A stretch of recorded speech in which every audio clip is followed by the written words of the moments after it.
Malawi Today. Hello.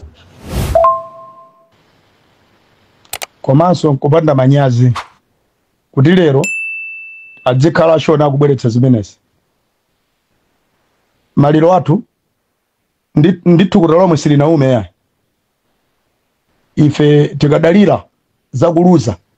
pamene tikulira ife iwo ali ndi manyumba ku South Africa ku England kuti ku Dubai ali manyumba yo pamene ife tikulira pa so asambe sobweretsa izi zidzapa ngaikhala amene palibe amene amujoine zopusa zakezo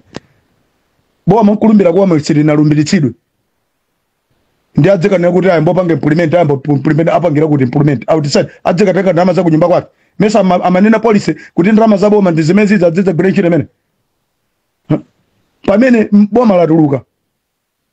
pamene boma lasira ADPP akudziwa kuti basi ya drama zingati ku Ministry of Education akudziwa kuti ku reserve kuli drama zingati akudziwa kuti ku treasury kuli drama zingati ashoniso mudzichita manyazi tumene pake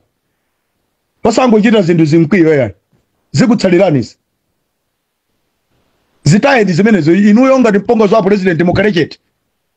chifukwa inuyo muli gulu la anthu amene mwaononga chipani muli gulu la anthu amene mwaononga kuti lerolo MCP epezekeli kunja kwa boma ndiye pena paka ashoni mudzichita manyazi anthu amakudandaulani ku State House inuyo zimene akunena tiyaso mukalechete mupumekaye mujenda kaye ndrama zimene mabasa musambe sote kwa anaya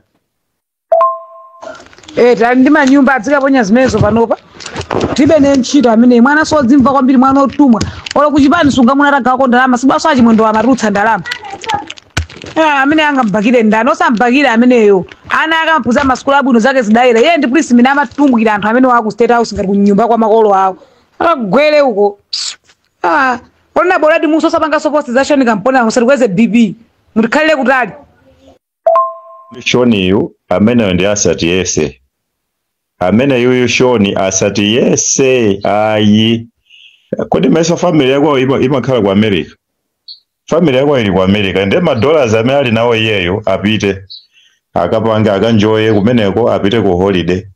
ife tizikukuta chinangwa chathu mtawuni mwachidule anthu amene munali ku State House take your time utadekani musati yabwe utadekani musatipute iyayi anthu amene munali ku State House musaziyambe iyayi chonde naweya chonde tapemba anthu amene munali ku State House pafupi ndi bwana kumavala zimatinted monyadira zimagalasi kuti tisakuyang'ana m'maso chonde chipani musachiyandikire kaya tabadekani mwachidule makamaka ashoni ayi tisalakwitsana uyankhula but tisaoneke ngati tilonyoza family ya bwana tasiyani zimene ene makhandi integrity asamatione ngati kune kuti Malawi ndi fando opusa ya komanso kukhala Congress sikuti zothandaza kuti tonse Congress ndi fando opusa kuti tingamamvene gumba yake ya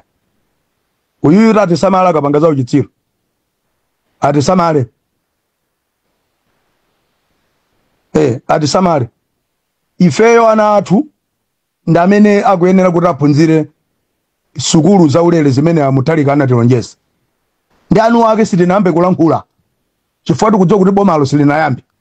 mkulumbira komwe Peter Mutalika sadalumbire tikudziwa